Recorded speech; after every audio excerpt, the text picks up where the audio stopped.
Hello beautiful soul! Welcome back to my channel. This is Mei Chang Ame from Japan, Kabayan Leo. This reading is for you. Tingnan natin itong mga last week na lang, mga natitirang araw. Tao na nakakonect kay Leo. Tingnan natin. Tao na nakakonect kay Leo. Maraming salamat muna sa mga subscriber nyo, subscriber, cross-watcher, at mga bago pa subscribe. Welcome na welcome kayo sa bahay ni At Ayume. Kung gusto po na personal reading, nasa baba po ng video to how to contact me, Tingnan natin. Maraming salamat sa inyong lahat. At saka, kuhan nyo lang talaga yun sa inyo at itapon ang hindi naman para sa inyo. Tao na nakakonect kay Leo. Tingnan natin. Isa-isahin natin. At tingnan din natin what is the challenge ito sa mga natitirang araw ng May 2024 para sa iyo. Tao na nakakonect kay Leo. Anong nararamdaman mo kay Leo?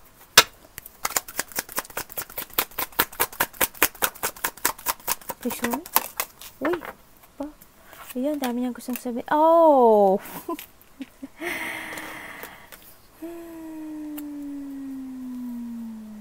Mukhang isang malaking challenge to. What is your intention kay Leo? Tao na nakakonect kay Leo. Ano intention mo kay Leo? Vision? Ayun, oh.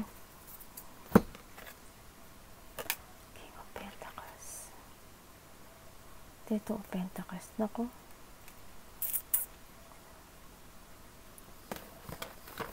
What is your behavior toward Leo? Isa-isahin natin, tapos explain natin. Explain ko pala. Please show me.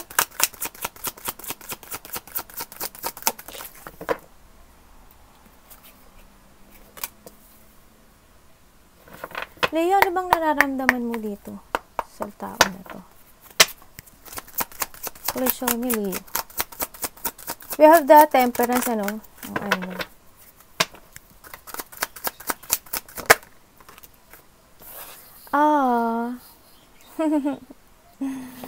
What is the challenge sa mga natitirang araw ng May 2024 para sa iyo, Leo? Ano po, what is the challenge para kay Leo sa mga natitirang araw ng May 2024? Please show me. Oh, okay.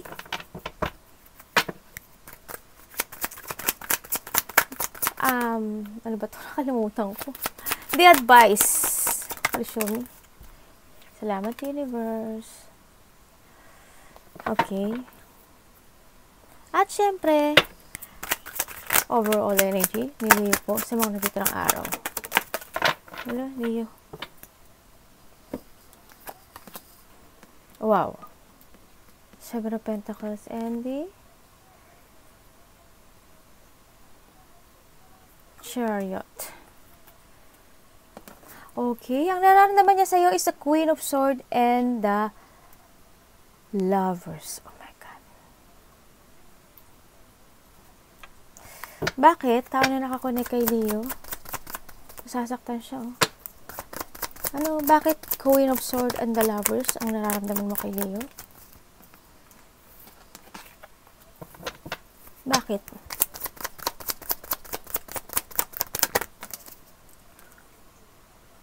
Oh, we have the 9-9, Wow. Oh my God. Okay, nararamdaman niya sa'yo, Leo. They want to talk to you. Siyempre, handun yung love, handun yung fashion, handun yung lush.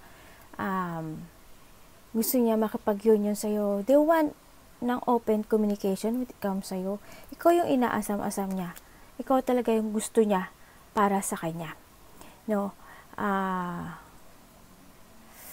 Handun yung pagiging kontento pag ikaw yung kasama niya. Alam mo yun? Nagiging totoo siya. Kahit na, in the past, hindi siya naging totoo sa'yo. Ngayon, nakita niya yung worth mo sa nakita ko dito. And then,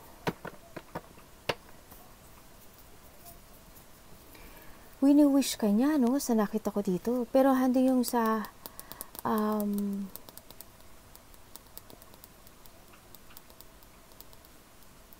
tingnan natin, bakit 9 of Pentacles? Ay, gusto sabihin ito, Temperance and the Temperance, dalawa. Oh, They're manifesting you, Leo. They're manifesting you. Siyempre, nahandun pa rin yung patient.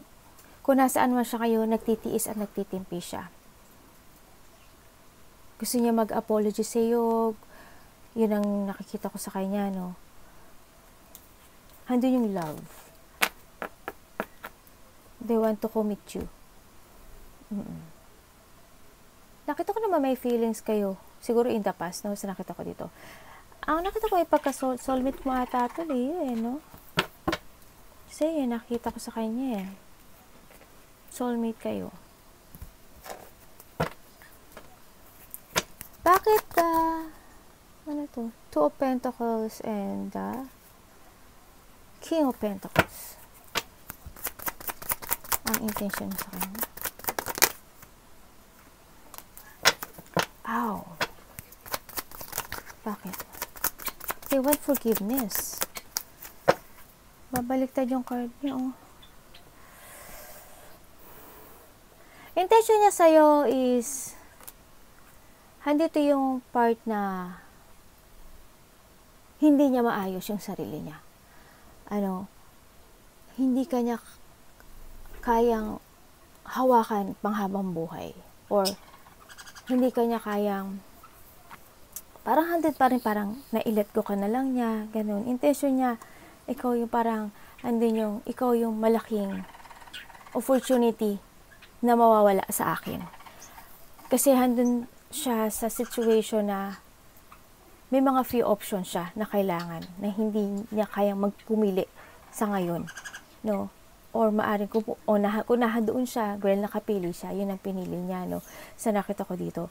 Hindi siya sa over-extending or over-commitment siya kung nasaan man siya sa ngayon. Kasi why? Kasi, I don't know why, pero handun yung pagiging stable ng life niya, maybe business niya, or maybe, kasi may money involved yun. Siguro may business to, o may ginagawa siyang business, ganun. Handun yung, they want to open you someday na siguro kung bakit niya nagawa ito, ganyan. Pero handun yung sa nakita ko siya, nilet ko kanya. You are the person na napaka super valuable sa kanya na nawala. Handun yung fashion, no? Sa nakita ko dito. Bakit tinasabi mo? Bakit?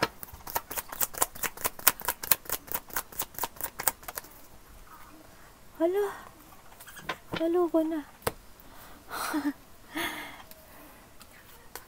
Leo, they want forgiveness.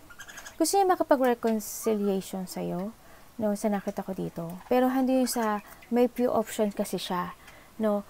They want to share yung problem niya sa'yo, and gusto niya rin mag-getting over yung mga worst na nahirap na mga nararamdaman niya. Gusto niya nang i-release yung pain na to, no. Yung intention niya sa'yo, to share yung problema niya, ganyan. Kung ano yung nararamdaman niya, ano yung naranasan niya, gusto niyang sabihin sa'yo, pero handun sa hindi siya makapag-desisyon sa ngayon. No? Bakit na temperance ang iyong behavior? Kaya talagang sobrang patient pa siya sa ngayon, ano? Talagang nahandun sa nagtitiis siya kung nasaan man siya ngayon. No? Para lang sa kapayapaan. Iniisip ka niya. Ikaw palagi nasa isip niya, no? Every night, ikaw tumatakbo sa isip niya. Iniisip niya na kung anong dapat kong gawin, anong solusyon. Handun yung back and forth, urong sulong no? Kung gusto niyang umalis or mag-retire to something. Handun yung pagmumuni-muni, pagsisiyasa sa sarili, anong nangyari, bakit nangyari, anong dapat gawin. Handun yung mga ganun. Handun yung napaka-importante mo para sa kanya. Sa nakita ko dito. Palagi kang nasa isip niya. Every night. Ikaw lang ang nasa isip niya.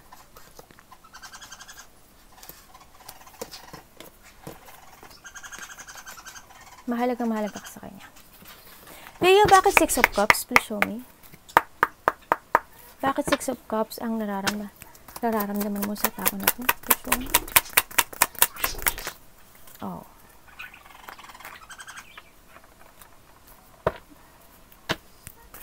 Bakit 6 of Cups? Ano? Bakit 8 of Cups in reverse?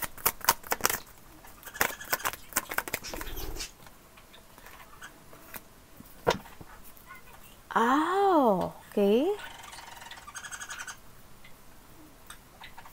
Ay, bakit po 4 of Wands in reverse?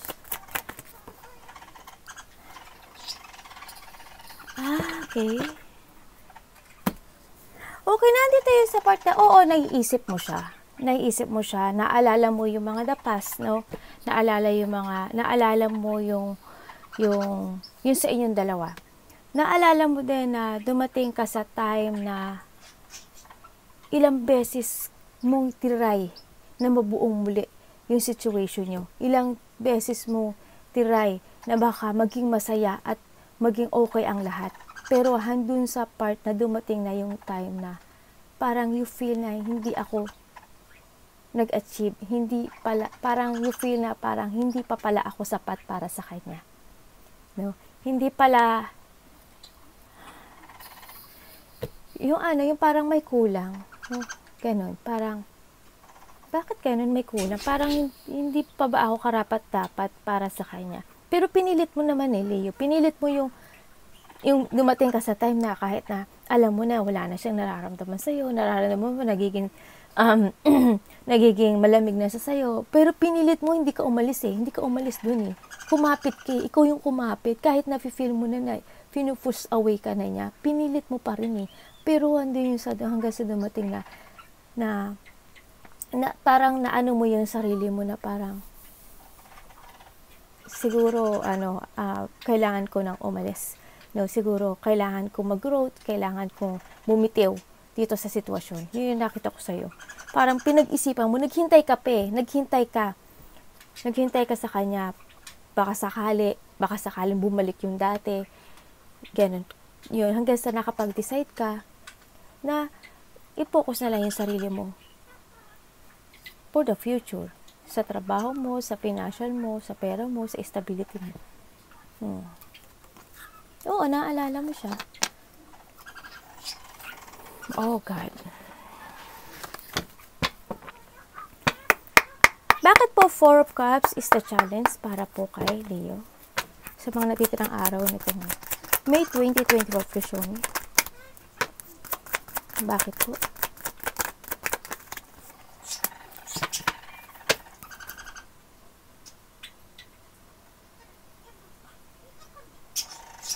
Bakit po 4 of Cups?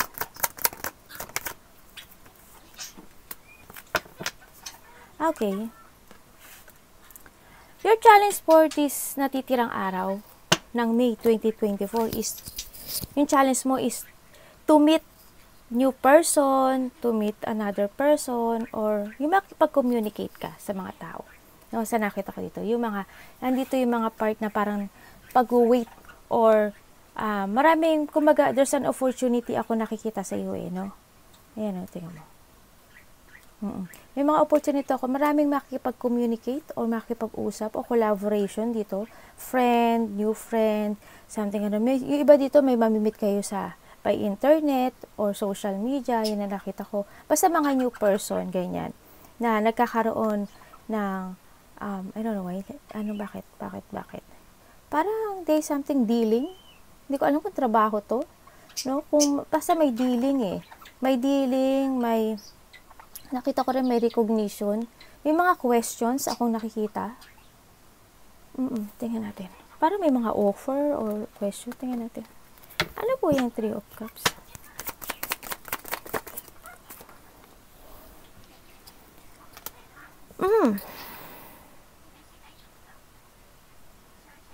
Okay, ibig sabihin, hindi lahat na nakikilala mo. The challenge is hindi lahat na nakikilala mo is okay sa'yo. Darating ka sa time na bubulihin ka nila. Leo. May mga makipag-communicate sa'yo na bubulihin ka. Iinisin ka, na mga magsisinungaling sa'yo. Mag-ingat ka yan ang challenge sa'yo. Mga tao na sinungaling, mga tao na pwede kang bulihin, mga tao na malicious, mga tao na insecure. Yan, ang sarili nila iniisip nila, hindi malawak ang pag-iisip nila. no? I don't know kung inggit or ano itong mga tao na to. Basta ganoon, may mga hindi maganda yung spirit nila. Masusungit, insecure, magagalitin, o low of confidence lang sila, kaya kanila bubulihin, o kaya kanila aasarin. Magkakaroon ka rin ng moody type, ano, sa nakita ko dito. No, so sa maaring magka-moody ka dahil dito sa mga marireceive mo na mga tao na negative, no? Sa nakita ko dito. Yun ang challenge mo ngayon, kaya kailangan kumapit ka. At syempre, the Nine of Cups, ang advice ni Universe. Bakit po Nine of Cups? Please show me. Para kay Leo.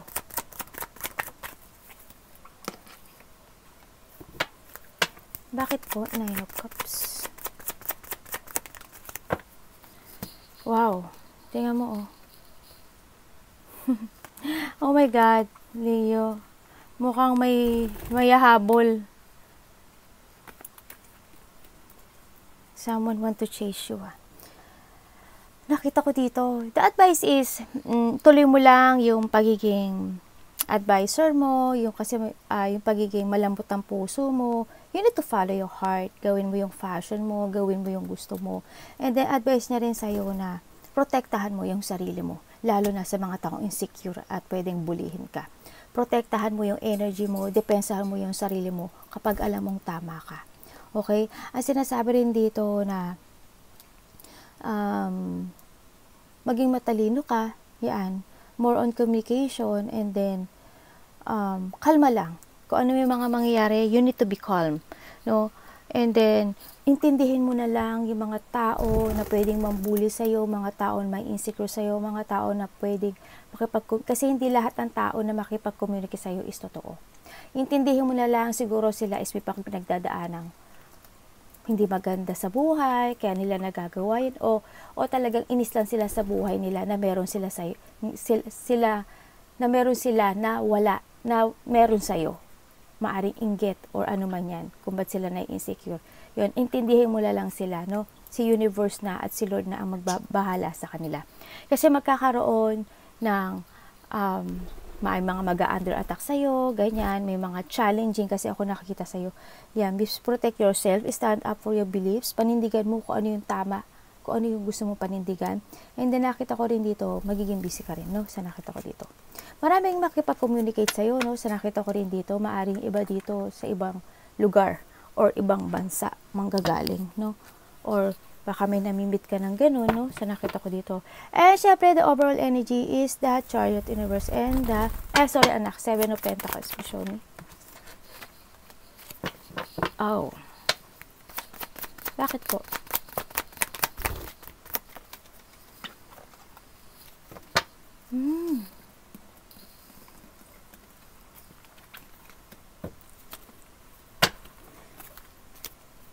Ang overall energy mo is parang minsan magkakaroon ka ng sama ng loob, no? Baka dito sa mga tao na medyo no? Siyempre, sino man namang inis sa'yo, di ba, sasama loob mo. Magkakaroon ka ng ganun. May mga situation ako na nakita na kailangan mong i-fix, no? Kailangan mong ayusin, no? Nakikita ko rin dito na patiently waiting sa lahat ng mga gusto mong makamit, no? Sa nakita ko dito. And then, i-fix mo, handin yung, I don't know why, handin yung, minsan makakaramdam ka ng katamaran, no? Sa mga natitirang araw ng May 2024, makakaramdam ka ng katamaran, makakaramdam ka ng pagwalang kilos, makakaramdam din sa inyo na iba na maaaring matakot kayo, or may katakutan kayo, no, sa nakita ko dito, or pangamba something, no? And then may mga uncontrolled na situation na hindi mo kayang i-stuff, no? May mga ganun na makikita ko. May mga struggle din ako nakikita. Maaring mainis ka sa sarili mo, o may mga conflict ako nakikita, no? O hindi pagkakaunawaan. Yan ang challenge mo this, Kasi may mga tao na sinungaling, may mga tao na sneaky person, or may mga tao na na aaway talaga sa'yo, no? Or you need to abandon itong mga sitwasyon na to kasi yun lang ang pwede mo ma-fix, kanyan. Hayaan mo sila sa buhay nila, baka talagang hindi sila blessed from the universe at kaya sila ganun na gusto kanilang tirahin, ano? Kaya, use your own intuition, maniwala ka kung ano yung instinct mo, paniwalaan mo yung sarili mo, trust yourself, trust the universe. Okay? Ang nakita ko dito. Sabihin mo yung totoo mo kasi nakita ko naman na you always say the truth naman. Ikaw yung tao na ayaw mo talaga ng sinungaling at galit na galit ka sa kasinungalingan. No? Mag-ingat ka rin kasi medyo malapit ka sa mga tao na sneaky. Sa mga tao na pwedeng nakawan ka or lokohin ka at hindi magsabi ng katotohanan. Hello, Leo. No, ingat ka rin. Lalo na sa iyong kaperahan. No, may mga biglaang magaganap din sa iyo, no, sa nakita ko dito. No. Sana hindi problema, no, nakita ko dito. At saka emotions. Lungkot, ganyan. Pag-iisip every night. Yan. Use your intuition, trust the universe and Lord. Arigatou namaste, God bless.